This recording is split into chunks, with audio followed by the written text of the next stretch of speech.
Hello, everybody. Good afternoon. We had just a long but focused meeting of the foreign ministers. First, of course, we discussed Ukraine. Ministers, like always, heard directly from Ukrainian Minister of the State of Play. And although there was an Orthodox Easter, ceasefire declared, Russia did not keep to it. It actually increased its attacks against Ukrainian civilians, and it shows that Putin has not given up on his maximalist war aims. We must continue to give Ukraine what it needs to hold its own until Putin understands that this war leads nowhere. Following Hungarian elections, there is a new momentum, and I expect a positive decision on the 90 billion loan in the next 24 hours. Ministers also urged to rapidly move forward with the 20 sanctions package.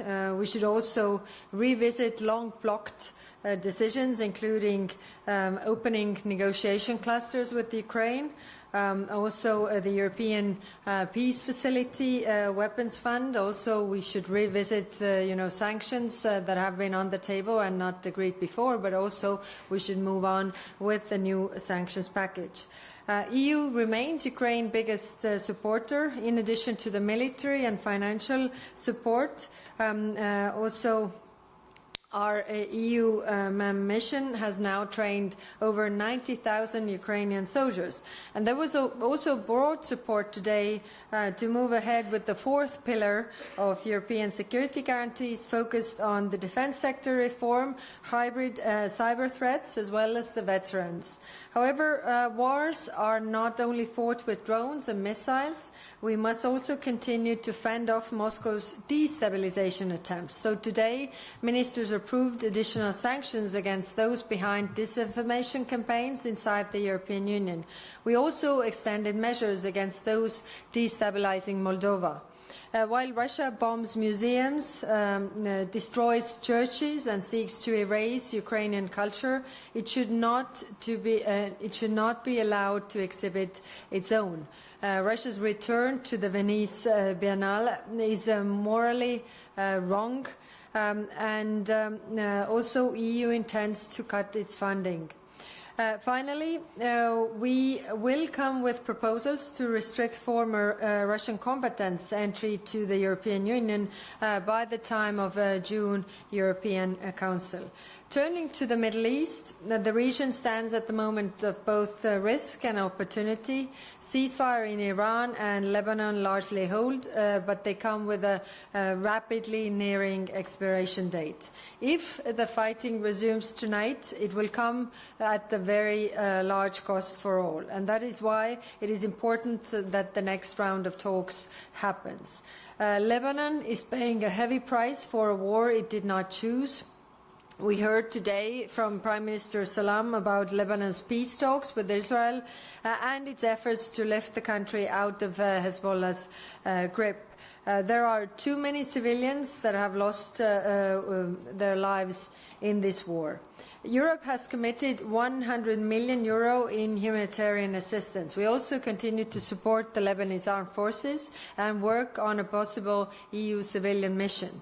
The more we strengthen the Lebanese army, the weaker we make Hezbollah.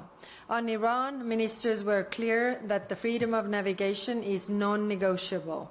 Daily U-turns, whether the Strait of Hormuz is open or closed, are reckless. Transit through the strait must remain free of charge. Europe will play its part in restoring the free flow of energy and trade once the conditions allow. Our Aspides naval mission is the quickest way to protect shipping in the region, and I've asked ministers to make more assets available. The EU already has sweeping sanctions in place on Iran, but today we also reached the political agreement to widen our sanctions regime to also target those responsible for breaches to freedom of navigation. Iranian drones used against our Gulf partners likely incorporate Russian tech upgrades. We are engaging closely with the Gulf partners to limit this, including through possible cooperation on sanctions. We also want to deepen our cooperation with the Gulf regarding security and defense. So none of us want to see a nuclear-armed Iran. And we are in agreement with our regional partners that any durable settlement must address also other issues in addition to the nuclear, including Iran's missile program and its continued support to terrorist groups. And those are also central priorities. At the same time, we cannot lose sight of Gaza and the West Bank. The EU is the biggest supporter of the Palestinian people. Yesterday, I co-chaired 2 meetings with over 60 delegations to put political perspective for future of the two-state solution back on the table. The implementation of the peace plan, in line with the UN Security Council Resolution 2803, remains the best way forward. The EU will continue to push for improved humanitarian access, condemn illegal Israeli land grabs in the West Bank, and call for Hamas disarmament. Now on the relations with Israel.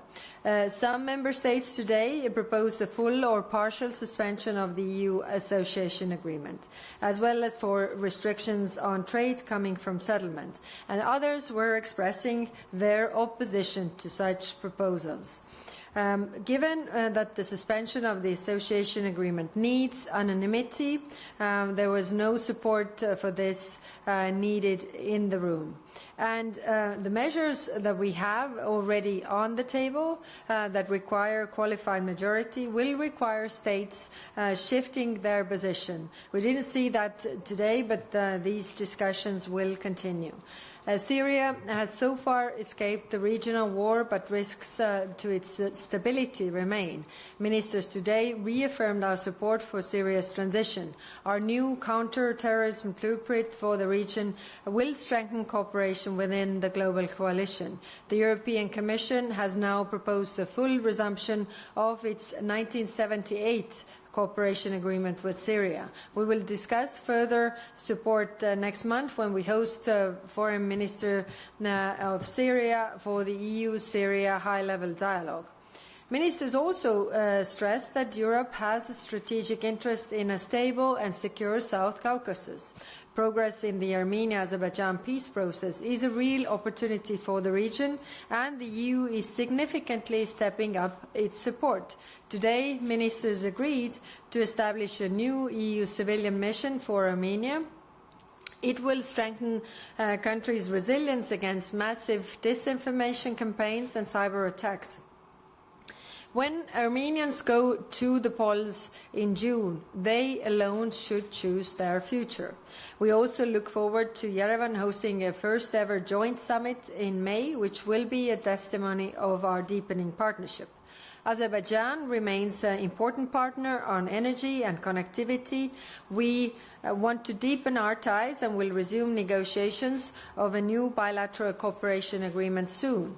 Georgia shows no signs of reversing democratic backsliding.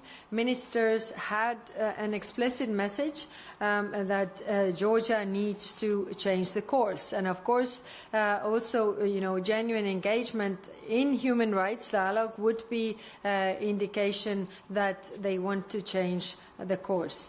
And finally, Sudan. 3 years into the war, the country faces unprecedented death and displacement. While donors last week pledged 1.5 billion euros in aid, far more is needed.